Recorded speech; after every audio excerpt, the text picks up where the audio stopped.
Folks, how's it going out there? Hope everybody had a great Thanksgiving day, continues to have one. Gonna keep things rolling here.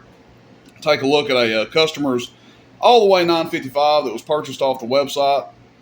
Appreciate his patience on this. Again, this time of the year can be a little bit slower than normal. Still try to get stuff out in a timely manner, but because business is kind of at its peak that it is throughout the year, along with the shipping companies have little delays and stuff going on. Don't be surprised if stuff takes just a little bit longer than normal. So again, we still try to get stuff out in a timely manner, but it happens this time of the year. It's just part of it. So appreciate this customer's patience. I gave him a heads up, told him it's going to be a couple days extra getting his radio to him.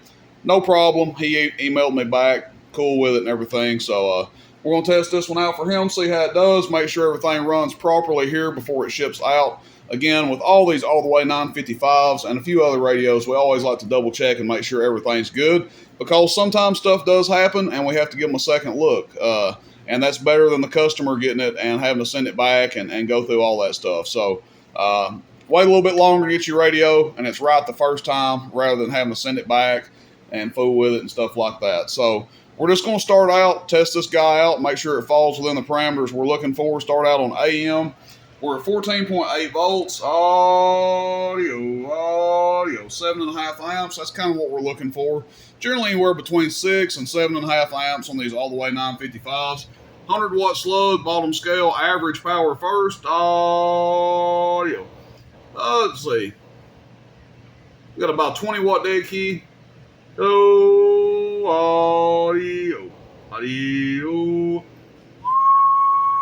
It'll whistle over 50, audio about 45. Again, that's somewhere along the lines what we're looking for, somewhere between 40 and 50 watts.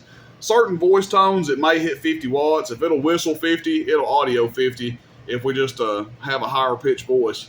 Audio, check 1, 2, 3. This is PEP. Audio, 1, 2, 3. Audio, check 1, 2, 3. Audio. Of course, we want to see it do that 100 watts PEP. That's kind of the mark we're looking for.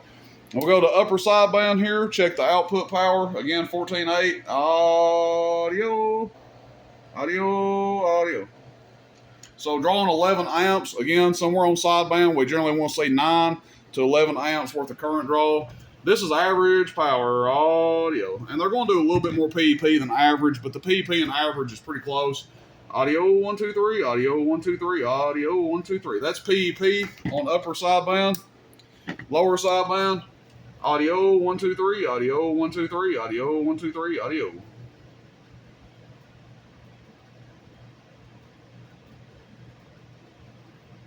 Needle falls back to 0. So that's exactly what we're looking for this thing to do. This one's a badass radio, all the way 955s. I've got another one that we're going to be doing a video on that the customer actually sent in.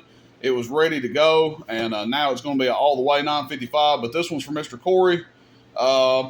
Serial number over here. I'm going to start doing this with radios, guys. I'm going to start showing the serial number on any radio I do a video on, because I had a regular customer, and he wasn't like accusing me or anything, but he asked me, he got a radio off of me, and he asked me if it was used, and I said, no, why would you ask me that? And he said, the serial number doesn't match up with the box. So I'll tell you guys, I have seen some crazy stuff come in from some of these radio companies, and seeing a serial number on a box and a radio not match up, it doesn't surprise me.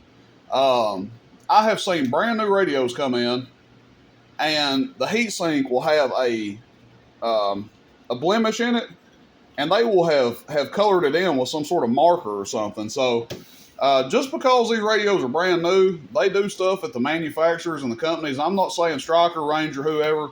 I'm just saying they all will do stuff like that. So from now on, to remove any kind of doubt and to keep our, just to keep everything on the up and up, when I do a video of a radio, if it has a serial number on it, I will show it. If the box has a serial number on it, I will show that as well. Like I said, he wasn't really accusing me of anything, and it's just one of them things that happen. So we'll start doing that from now on. That way, that just removes any kind of doubt, because we don't want anybody to have any sort of doubt about what's going on here. So appreciate everybody. Questions, comments, shoot me a text, 423-299-3535. Rooster in Tennessee, roostercb.com. Check us out. Need anything, give me a shout. See you, bye.